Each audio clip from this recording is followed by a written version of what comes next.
This is Islington in North London. Some of the poorest people in Britain live here, so do some of the richest. It was the home of the Prime Minister Tony Blair for many years. For decades, the local council was run by the Labour Party, but slowly the Liberal Democrats began to challenge Labour's rule. In the 1998 elections, the party was just one seat short of capturing control of Islington. Then, in 1999, a Labour councillor died. If the Liberal Democrats could win the resulting by-election, they could take over the council. The 6,000 people living in the Hillrise ward where the election was held were to become the subject of a classic Liberal Democrat campaign. For most of you, but basically remember to make sure that your letters go through the letterbox and right inside so that nobody from the Labour Party can actually pull them out again. On a cold Saturday morning, local activist Ed Featherstone is organising helpers to deliver letters to the voters. Each volunteer is given a list of streets to cover. Over the month-long campaign, the party is to deliver 19 different letters and leaflets to each of the electors of Hillrise. Liberal Democrats believe that you can never deliver too many pieces of election literature to people's homes.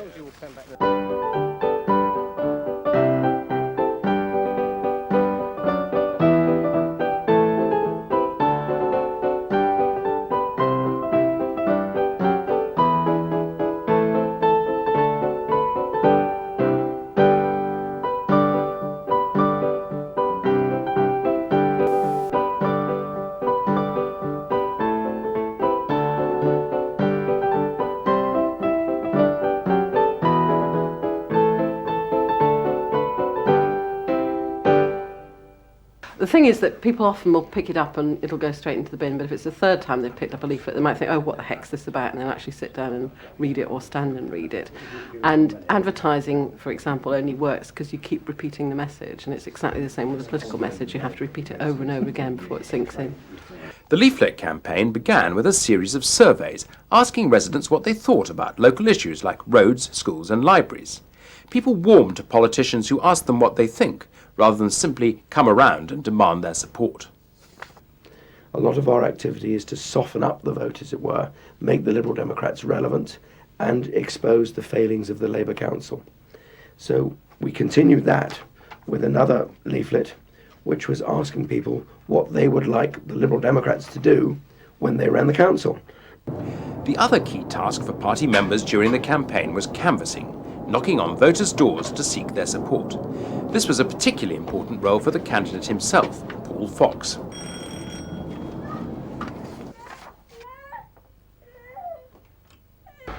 Good morning, Mr. and Mrs. Alexander. Yes, my name's Paul Fox. I'm calling on behalf of the Liberal Democrats. There's an election coming up. Yes. Have you seen any of my leaflets come round? We certainly have, yes. And what do you think about Islington Council? Well, I think things are fairly bad regards education at the moment. Yeah. Can't get much worse, one hopes. Yeah, and you? Yeah, I think education is probably the most concerning issue that's sort of facing people in Islington. You might think that some people would resent a stranger calling on them when they're trying to get a bit of peace at home at the weekend. One or two people do, but most people are very pleased to meet somebody because actually what people say is nobody's ever called before, nobody's ever asked me what I think, so they're very pleased to meet you.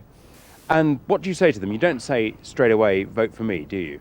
No, I ask them what they're thinking about Islington Council, ask them what they'd like to see done for their area, and then gradually sway them round to how they think about what they'll be voting for.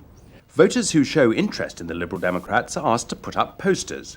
The really enthusiastic ones are given stake boards to knock into the ground outside their homes. With more posters than the opposition, you create the impression that you're winning. People like to vote for a winner. Polling day, and the activists have set up committee rooms in 2 members' houses. These are the nerve centres of an operation to make sure as many supporters get out to vote as possible. Through their canvassing, the campaign organisers have accumulated a good record of which electors are likely to vote Liberal Democrat.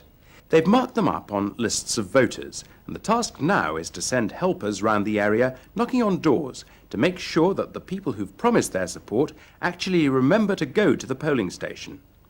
It can be a frustrating business. Many people won't be at home, and there's always the worry of fierce dogs.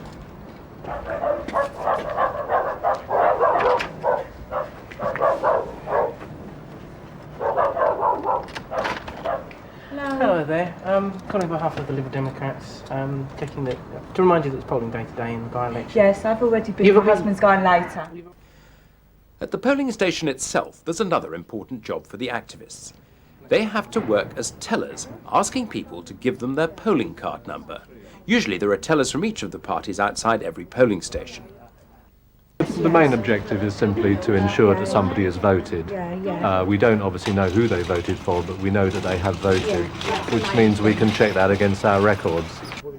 That information's relayed back to the committee room so that mission headquarters can check which supporters still need to be reminded to vote. 116. Nope. 65. Nope. 363. No. 381. Oh, they're getting the vote out. Yes, that's good. We transfer the information that they bring back. If they say that they will be, they're out, or, that the wife is there and waiting for the husband to come home, you write that down, because you're not going to waste somebody's time knocking up again in the middle of the day. And, I've written things like after 6 o'clock, after 8 o'clock, so that you know where people are going to be. And you're confident that you'll knock on the door of every single person who said they might vote Liberal Democrat? Absolutely. Not once, not twice, not 3 times, but at least 4 times. Islington Town Hall.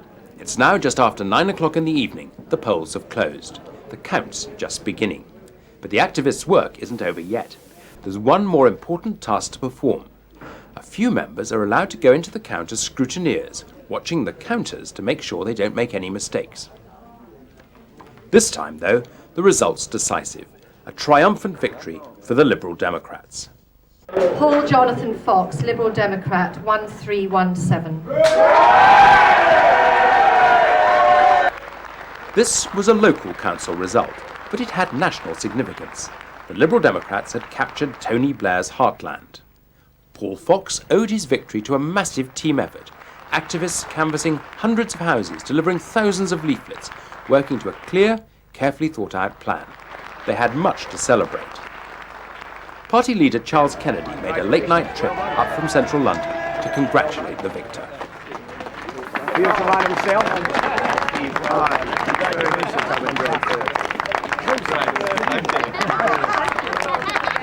Well done, Paul. Great stuff. Well, it's a landmark occasion. We have hit Tony Blair and Labour where it hurts most in their Islington backyard. That is first-class news. And now that we're in control in our own right, we're going to start making sense of the nonsense that Labour have been visiting upon this borough for far too long.